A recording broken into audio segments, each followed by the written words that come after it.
Right, good afternoon everybody and welcome back to Thai Talk with Dan.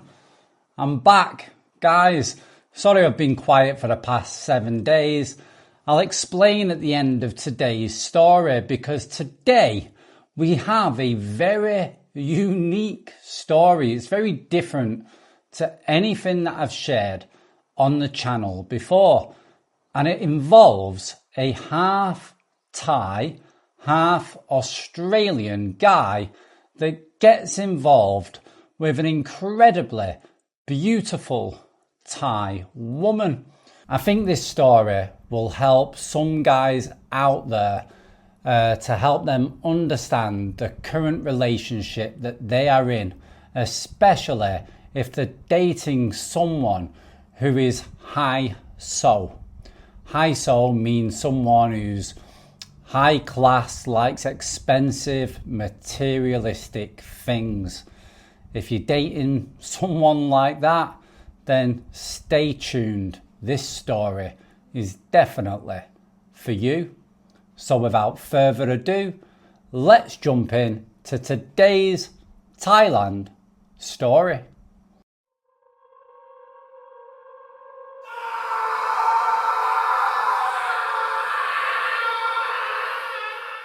Hi Dan, do I have a story for you? I would say that mine is completely unique compared to the other videos on your channel. I've watched many stories and decided to finally share my own. I am half Thai myself, born in Bangkok to a Thai mother and Australian father, but raised in Sydney. I can't read or write Thai, but I can speak the language fluently, comparable to a high school student. There are some topics that I don't have a vocabulary for, mainly adult concepts such as politics, the economy, jiggy, and formal news. However, as a quick summary on my Thai language skills, when speaking to a local over the phone, they can't tell that I am not full Thai. My story starts towards late 2019 in Sydney, Australia. I worked at a great job as head of my department, and every Friday the team and I would head to our local pub. There, a beautiful Thai girl always caught my attention. She was a female bartender and cocktail waitress. What could possibly go wrong, eh? Now, when I say beautiful, I mean model-esque. She has over 50,000 followers on her Instagram and is very well known in the Thai community in Sydney, winning beauty pageants in the past. I visited the pub and saw her around 6 to 8 times, but never interacted with her, apart from saying thank you when she brought us our meals and drinks. One Friday, work drinks were cancelled because of some heavy rain. Everyone else went home, but I had some time to kill and I saw an opportunity to introduce myself to her. I already knew she was Thai, as I had heard her speaking over the phone previously. On this particular Friday, I was a bit nervous to approach her directly, and so I had concocted up a small plan. I decided to walk into the bar after calling a Thai friend over the phone. I spoke with him in Thai, hoping that I would attract her attention. It worked. When I finished talking with my friend, I approached the bar and ordered a beer. She asked me in Thai, "Are you Thai? You don't look Thai." And this is how it all started. After chatting with her for about 10 minutes, asking her the usual questions and responding to the same. I felt that we had great chemistry. I told her that I wanted to take her to dinner and she should join me next Friday night. She agreed, noting that every other man would ask her, but I am the first man to tell her which she liked, and she gave me her number. Over the course of the next week, we chatted periodically over text. She always initiated the conversation first and was always very polite over messages. Not flirtatious, but very engaged. On my Instagram, she came up as a suggestion as someone I may know. This generally happens when you save someone's number on your phone and allow the app permissions to make these recommendations. I did some digital stalking, went through her profile and looked at all her images. I remember noting to myself that I must have hit the jackpot. Well known, well respected, beautiful, looks like she's part of high society or is upper class, definitely not a working girl. Come the Friday, I booked a table by the water at a very upscale seafood restaurant. They were my client, and so they always treated me and my staff with great benefits. She turned up about 20 minutes late. I didn't mind, as she had the courtesy to tell me well in advance, and it was a good trait in my eyes. I had told my boss prior that I was going on a date with this woman, and he decided to book another table nearby with one of my other colleagues. He was going to help wingman and had his own plan. I was curious, and he is a top dude and we were close, so I didn't have any doubts on what he was planning. So, when her and I sat down, the conversation was flowing. We were talking in a mix of Thai and English fluently. She was educated, having a bachelor's degree from Thailand's most exclusive university, and had obviously learnt English from a young age. She came from a very good family and had class in how she conducted herself. It was about an hour before the food arrived. This was intentional on my part. I told the waiter in advance before she arrived that I wanted to talk to her for at least an hour before any food showed up.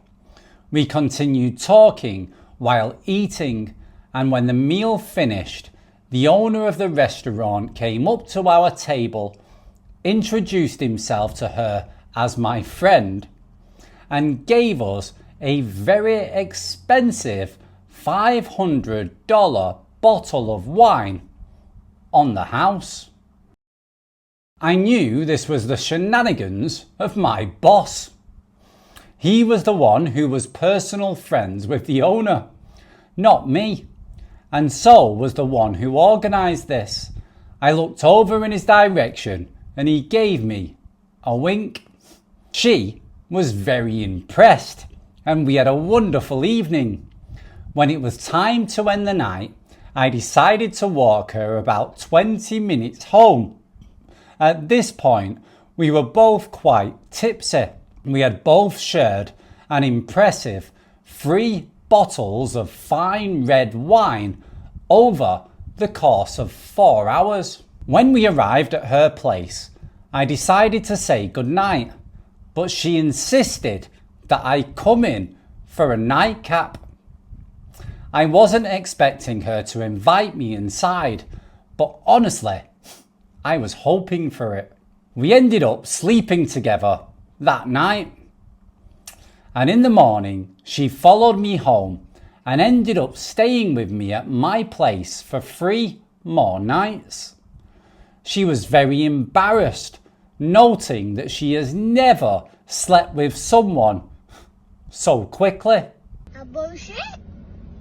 A bullshit. A bullshit. A bullshit. She has only had 3 partners, and it was months of being in a relationship with them until she slept with them. She stated that I was clearly different and that she was very much wanted to be with me. She followed me home because she was afraid I would just use her for a one-night stand, noting that I seemed like someone who would date pretty women often, which was not true. She was my first date in 2 years. However, I can understand where she was coming from. This is when some red flags or alarm bells started ringing for me. I needed to be careful, but at the same time, I was excited that someone that is an 11 out of 10 in beauty is with someone who is just a 5 out of 10, me. Over the course of the 3 nights she stayed with me, I always came home to a clean house, cooked warm meals, clothing washed and dried, and a very warm embrace. She made me breakfast each morning. I told her on our first date that I am looking for a traditional relationship. I wanted to find someone who will support me working 12 hours, 6 days a week, and them taking ownership of anything domestic in nature. She was looking for this traditional relationship too. This made me very excited. After the 3 nights, she went home. We talked every day, getting to know each other more and more. For a few months, we would see each other on the weekend, spending time hiking, our mutual favourite pastime, going to nice restaurants, and generally spending quality time with one another. Then, COVID hit. We went into lockdown. She had lost her job at the bar because it had to temporarily close and she couldn't support herself. Shit, here we go again. She also didn't earn any income on her Instagram anymore, as her niche for content was within restaurants and clubs, also which all temporarily closed. She was unable to pay rent or bills and was at risk of being flown back overseas. I decided to invite her to come and live with me. She moved in within the week, bringing her boxes of expensive clothes, luxury handbags, luxury shoes, another red flag for me. Over the course of the next 6 months, we got to know each other more deeply and more intimately, even though she was treating me well at face value and being of the nature of a very traditional Thai wife. Many red flags kept popping up. The first thing, her age. I thought she was in her early 20s.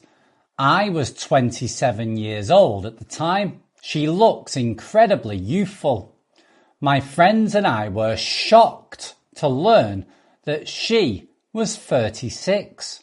She thought I was in my mid-30s because my job and the way I conduct myself. Okay, I noted this, but found it strange that someone at her age, with her prospects and beauty, was still single.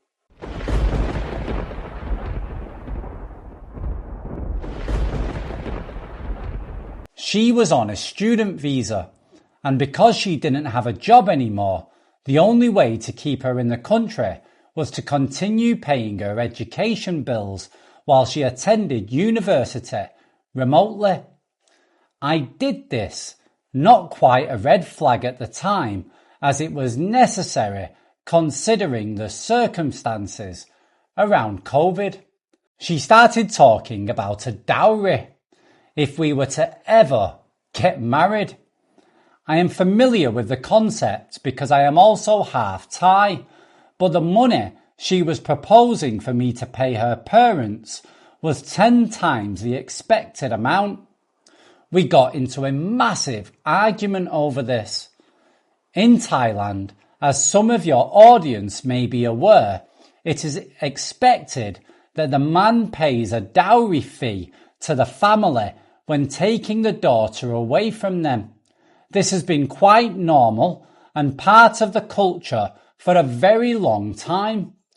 Thailand doesn't have many social welfare benefits, and generally the daughter would take care of the parents in old age. Taking them away from the family means the parents won't have a retirement safety plan, and so a dowry is expected to be paid for their loss.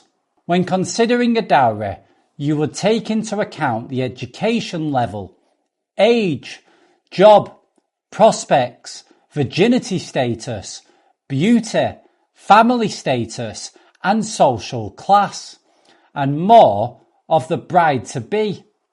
I had secretly consulted a dowry specialist, and they concluded that her dowry would be around the 1 million baht mark. She was asking for 10 million baht.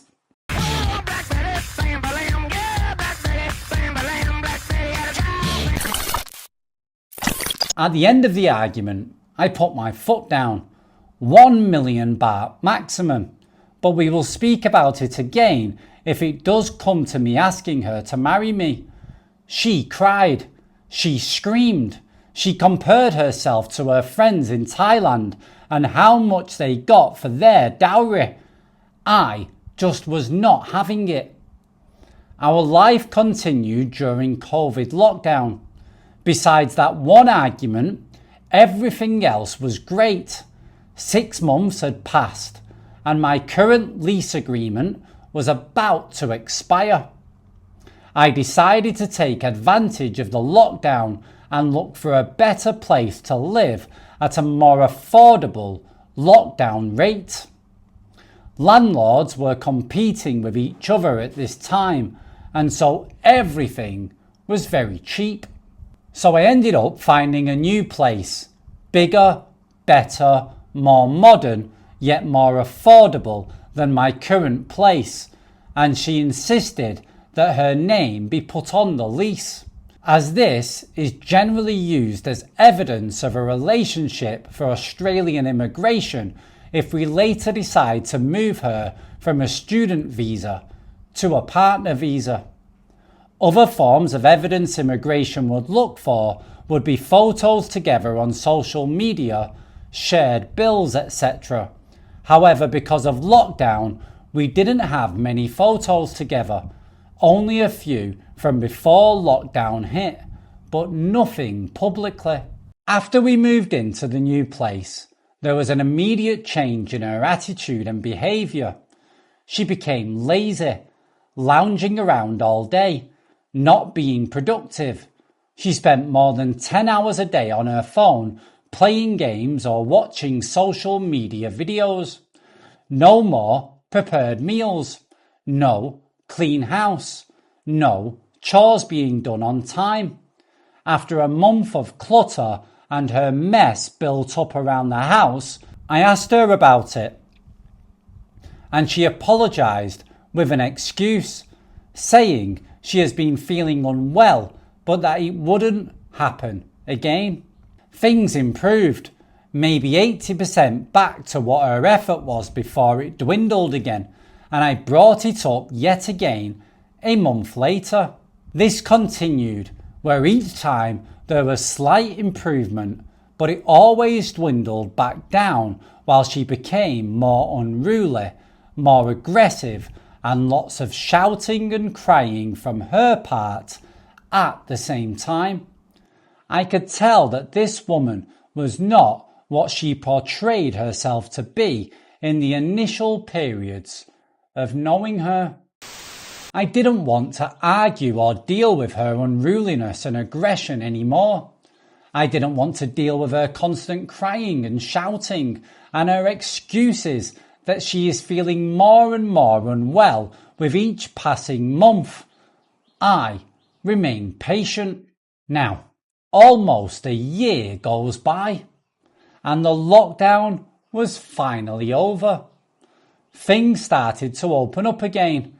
The lease on this new place was approaching its end, and I told her that I wanted to break up as things didn't improve. I was going to find my own place again, and I suggested she find a new job, restart her Instagram, and find her own place. She cried and begged not to break up, blaming COVID, blaming feeling unwell, and blaming the feeling of being trapped for the past year, not being able to go out because of government curfews and lockdown. Everything was out of place and she felt depressed, not being her normal self and not motivated to do anything. I called her up on this and asked her why she didn't communicate any of this earlier, and she responded by not wanting me to come home from work and worry me with more problems at home. She said she is ready to settle down and she wanted to be with me. At the time, I was empathetic to this, and so we renewed our lease for 2 years. Cheaper rates to renew 2 years instead of 1 year. She continued to be lazy. Her health was apparently getting worse and nothing improved. She didn't contribute to the relationship at all. I was paying for her school, her bills, everything. The difference is that now there is no more lockdown. She was leaving the house 3 nights a week to go to dinners with her friends, go drinking, or to go clubbing. Yes, at 36 years of age. And in general, she was just going out and about. Major red flag to me at this point, as she still doesn't have any income. How was she able to afford any of this? Now, this went on for about 2 months until one day she asked me to take her to the doctors, her health. And I use these with quotation marks. It was apparently getting worse and worse. Honestly, I thought it was a combination of her excuses and going out and binge drinking so often as to why it was getting worse. We went to see a doctor. They quote strange symptoms. They had a full analysis of her body and blood work done, etc. It turns out that she does have problems, and the doctor referred us to a specialist. Wow. Turns out she has neurodegenerative disease with no cure. Scans and MRI confirmed all of this. She has multiple sclerosis advancing quickly. Oh my Buddha, I am an a-hole. She was not lying at all. I thought she was just leeching and mooching off me for months. No, she was losing motor function. She was losing control of her nervous system over time. She will eventually be in a wheelchair and she will be disabled. She was out and about enjoying drinking because alcohol calms the nervous system and she isn't in pain whenever she drinks. Many occasions after receiving this devastating news, she would return home incredibly drunk at 4 or 5 in the morning, wake me up when I have work the next day, and I end up having to hold her hair back while she vomits in the toilet. This happened at least once per week. One evening, she came home and kept me up all night, and I missed a very important meeting the next day. Something that cost me $6,000 as I needed to extend hotel stays for some clients due to my non-attendance to the meeting. This was my last straw. Because of her health and because of her behaviour, I set a curfew for her. I never text her, never called her while she was out. I am not the jealous type. But from then on, I told her she must be home before midnight. I realised that she had a binge drinking problem, exasperated by the multiple sclerosis. I remember she told me she was ready to settle down. This behaviour is not being ready to settle down. This is behaviour from a teenager. She apologised and cried and agreed to this new rule. I told her that in order for us to move forward, she needs to behave like an adult, not a teenager, and she needs to focus on her health. If she doesn't try, I won't help anymore. So, weeks went by, and after that last point, she didn't go out at all. Things improved at home. She showed more effort in domestic chores, albeit at not doing the harder, more laborious tasks like vacuuming or deep cleaning the bathroom. I started doing that. Things were going well despite the health issues, and things seemed to improve slowly. I was paying for her education, and I was also now paying for her health. It was incredibly expensive because she is an international and not a citizen. She doesn't receive the same healthcare benefits of Australians. Each appointment was $800. Each blood work ordered was $400. The experimental medication was also expensive. It was an oral form of chemotherapy. I was spending altogether around $2,500 per month.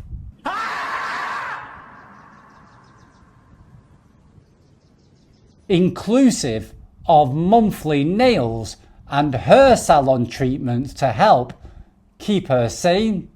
I was also periodically buying her expensive gifts such as a new MacBook, jewellery, shoes and more. I love this girl and I feel like an a-hole for not believing her before when she was complaining about her health getting worse. I was happy to support her. This continued for a stable year. We were now about 2 years into our relationship at this point, and everything seemed good. We spent a lot of time going out together. I was taking her to nice restaurants. I took her overseas, and she would take a lot of photos showing off on her Instagram the nice life she was having. She was still going out to dinner with friends, and when she partied, she always came home around curfew. She did not binge drink anymore.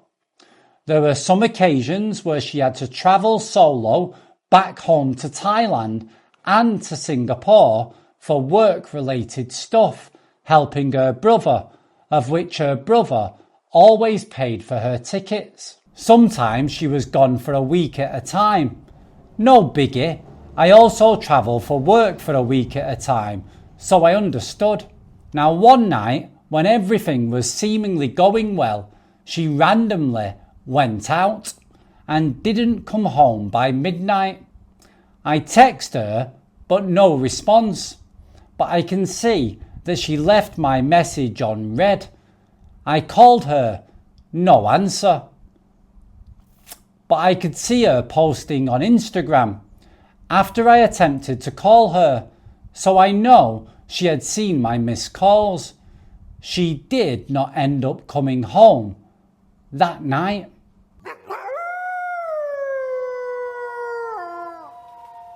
I was disappointed and frustrated. When she eventually come home late the next day, she did not even apologise. She said nothing. Now, all the red flags started to come to me, stuff that I had not picked up on before. Any time that she went out to dinner with me or her friends in the past, she always posted content. When she was with her girlfriends, they would always be in the content with her. However, I was never in her content. I started questioning myself. What about the time she posted content at dinners where her friends were not in that content? Was she actually with other men? I re-asked myself similar to before. How was she affording this with no job? Was she now earning income from her Instagram again? I brought this up to her. She assured me that the reason I wasn't ever on her Instagram is that her Instagram is portraying only her. It's her work. She wants to appear independent and single. It's better for clout. I brought up the evidence that immigration would eventually ask for social media posts together. She said the rental lease would be enough. Her friend has done the same thing in the past. I was not satisfied with that answer. From that moment on, especially because she went missing for one night, I always asked her who she was meeting. If she was truly meeting with her girlfriends, she always used their names. Many occasions, she would just say she is meeting with a friend, and I know what this means. So I slyly asked her, now that she is earning money again through her Instagram, perhaps she should start contributing to the bills, especially when it relates to the education and health costs. She became immediately angry, saying that in Asian cultures, the man always pays for everything. I rebutted her and said that I have been, but if she wants me to assimilate into Asian and Thai culture more, wanting me to pay her dowry in future, and she wants to live in Australia, she would also assimilate into Western culture and values too. This is only fair. I found it a very logical argument. I asked her to contribute $200 per week, and she started screaming and refused. Over the course of the following weeks, things deteriorated again. She was going out more again, returning to her old habits. She stopped contributing domestically entirely and did not come home before curfew. One night she came home incredibly drunk and passed out in the bed. She left her phone unlocked. I took this as an opportunity to go through it.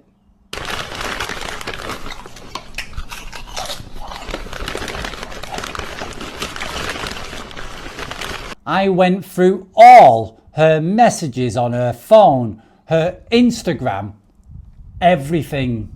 The whole time we were in a relationship, she was seeing other people. She was going on dates with other men. She had been asking multiple men to also help her with medical and educational bills. Here I am, shocked and heartbroken. I had been paying for everything, and she was leading on all these men to transfer her money, which she would pocket herself.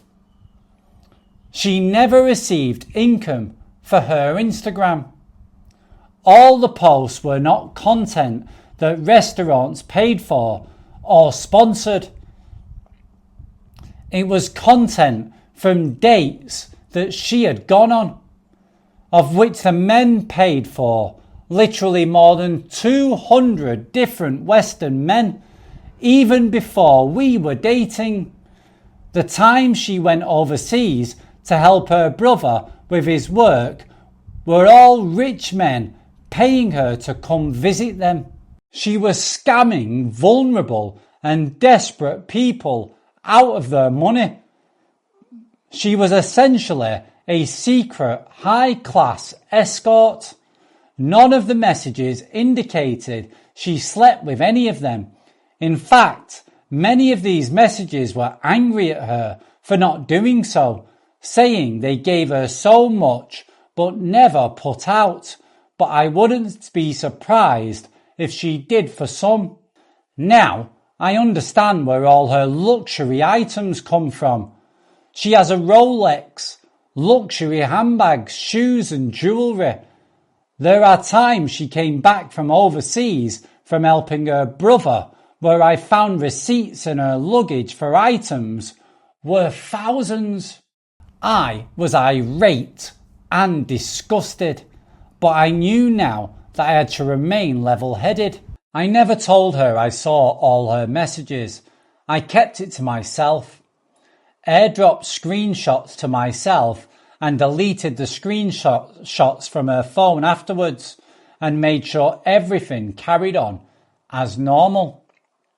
Over the next few days, I asked around in the Thai network.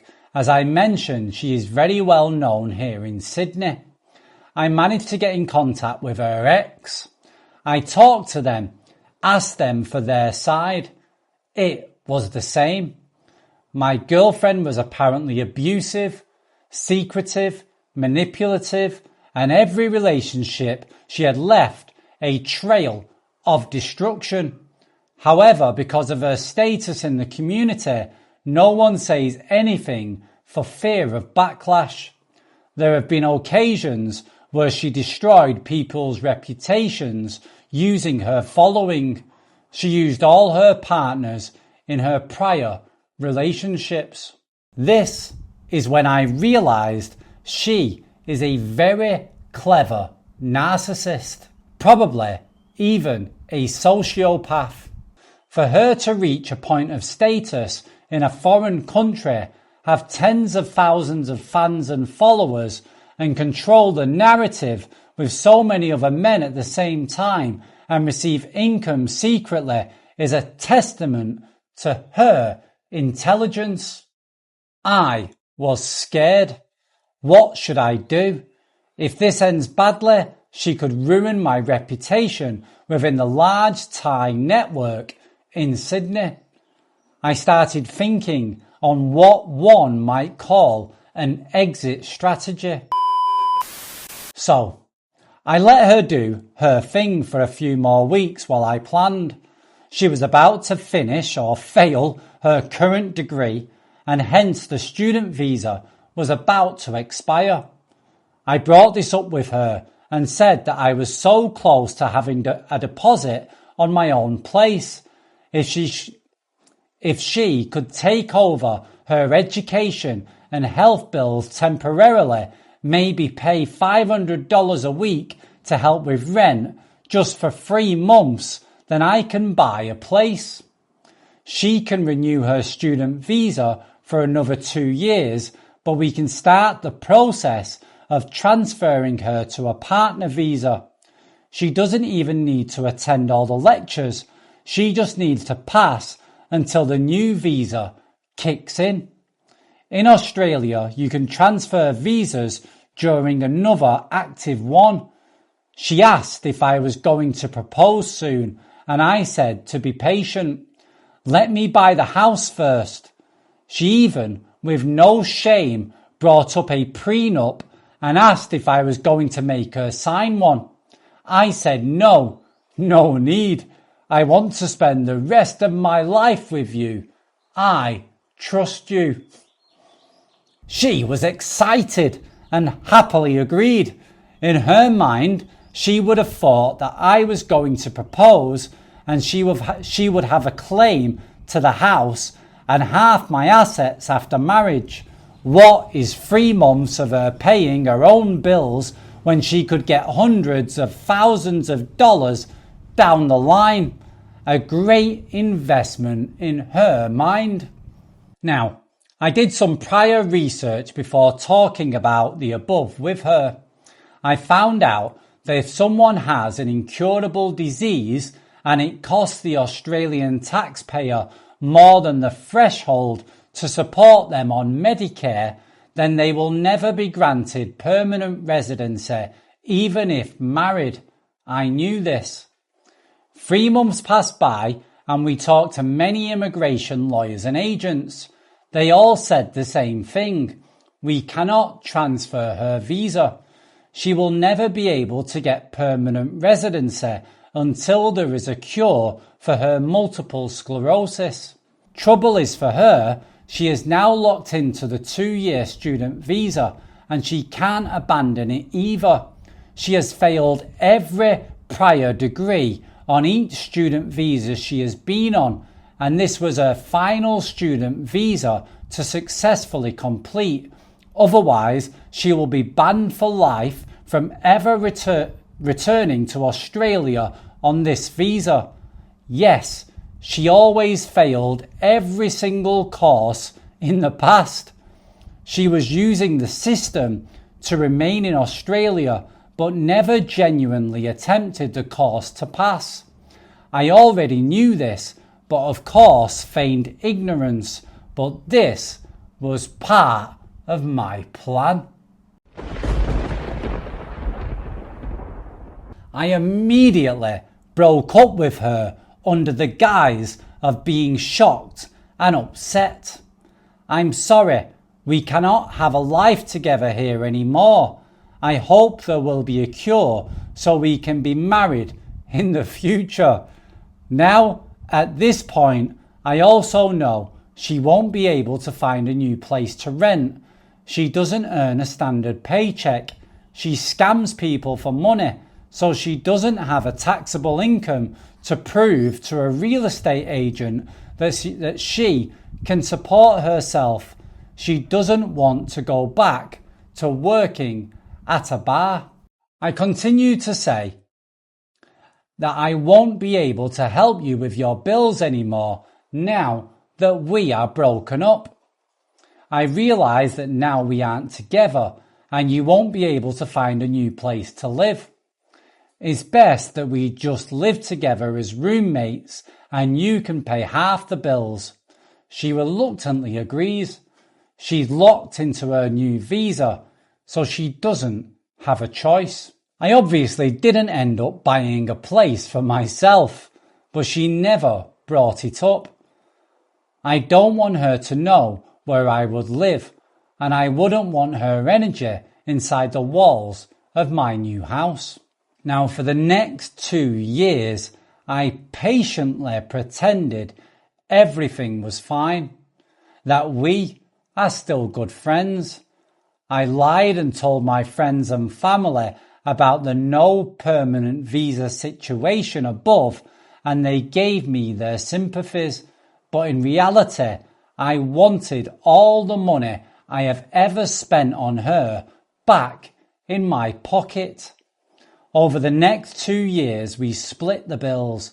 At the end of the 2 years, the roughly $60,000 I had spent on her in the prior 2 years had been paid in full from her contributions of $600 a week after the breakup. I would have lived by myself anyway and paid the full rent on by myself, but hey, at least I was getting my money back slowly over time. Now, in that 2-year period after the breakup, she ended up finding another rich man very quickly to scam. She spent a lot of time away from our rental. She only spent 1, maximum 2 days a week at home and spent the rest with him. It was probably his money that was paying for her current rent to me, but I didn't care anymore. I had the whole place to myself most of the time, and she was paying her rent. During this time, when she was seeing this other person, I recorded every phone conversation I had with her, every argument, just to protect myself. After one heated argument, I ended up recording her admitting that she was using this new man for his money and that she isn't going to tell him that she has multiple sclerosis and she will never be able to get permanent residency, or that she will be returning to Thailand when her current visa expires. I kept all the recordings just as a backup plan if she tries to do anything against me. There is a lot I can bank for evidence if needed, especially relating to her committing fraud to the Australian education system and scamming many people. It has now been about 3 weeks since she moved back to Thailand. I am now free. Her, all her friends, and even my friends and family believe that it just didn't work out because of her health issues and not being able to get permanent residency. In reality, I escaped the clutches of a sociopath with all my money back, without having her followers or network target me, or any reputation destruction from her part. 2 years pretending everything was okay. 2 years of remaining patient. She told her new man that she had to go back for an emergency. He continues to send her gifts and material pleasures, of which she posts on her Instagram pretending that she bought them herself. In summary, she was a narcissist and a sociopath that relied on scamming vulnerable Western men to keep her lifestyle to show off on her Instagram. Everyone believes she is independently successful and that she maintains her lifestyle by modelling and influencing on the platform. But I know the truth. She is still unaware that I know. Now, the only other good thing that came out of this whole experience, apart from getting all my money back, is that her own friends spread information fast like wildfire when she left Sydney permanently. I am now known to the men in the Thai community here as the champion who dated the hottest Thai girl, and known to the women as the sweet man who took care of her during her health issues. It has opened new doors for me. Be careful out there, guys. Evil comes in many different forms. All the best.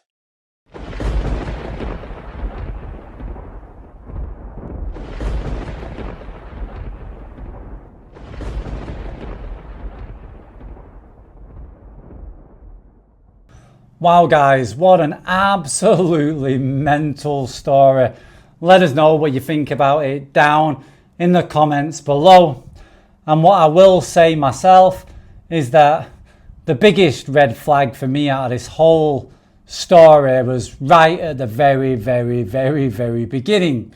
She was working in a bar as a bar pulling drinks and serving cocktails. I mean, that was the red flag for me. No high-so, self-respecting woman is going to be doing a job like that. So for me, that was the main alarm bell. So guys, let us know what you think down in the comments below. In regards to myself, guys, sorry I've been quiet for the past week. Unfortunately, I got ill again. I got an allergic reaction to some sulfur tablets that I've been taking. I had to take 4 large, like paracetamol sized tablets in the morning, at lunch and at dinner. So it was 12 tablets a day. And I've been taking them for about 2 weeks, every single day. And it was I either got over medicated, and that's the reason why I got an allergic reaction to it, or my body just decided to have an allergic reaction to the tablets, and I broke out in rash all over my neck, all over my body, my arms, even all over my face, my forehead, everything. It started to calm down a lot now, guys, and probably will be gone in the next few days. I am starting to feel a lot better, but this video has definitely took it out of me. I feel absolutely shattered, but I tried to hold it together as best as I could to get through the video. But I'm happy it's finally done, guys. So I'm gonna love you and leave you. I need to go and have a rest now and try and edit the video and hopefully get it live for all you guys today. I hope you enjoyed the video. It was very different and very interesting to show how some woman tried to portray herself as beautiful, as high-so, you know, as a good woman. She wants to be traditional, blah, blah, blah, blah, blah. But turns out she was just another user, another leech, didn't respect what this guy was doing for her, couldn't stop her old ways, loved money, loved materialistic things, and was more interested in showing off than living a normal life. And guys, this is what a lot of these women can get like. I mean, once they've had a taste of that good life and they start showing off and stuff, they just live for it. And the only way they can continue that kind of lifestyle is by using a guy's money. And there's women that are currently doing that right now. I see it all the time online. It's disgusting. Guys are letting them get away with it, so it's never ever gonna stop, unfortunately. Guys, don't be a simp, don't be stupid, don't allow anybody to use and abuse you. Respect yourself a lot more than that, guys. Please, please respect yourself. Sometimes it's better to be single than to have any kind of woman like this in this story, or anybody like her. Better to be on your own and enjoy your life and your own money, guys.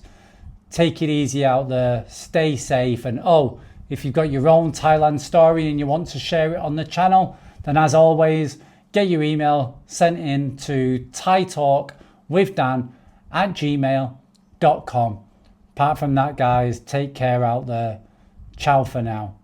Bye bye.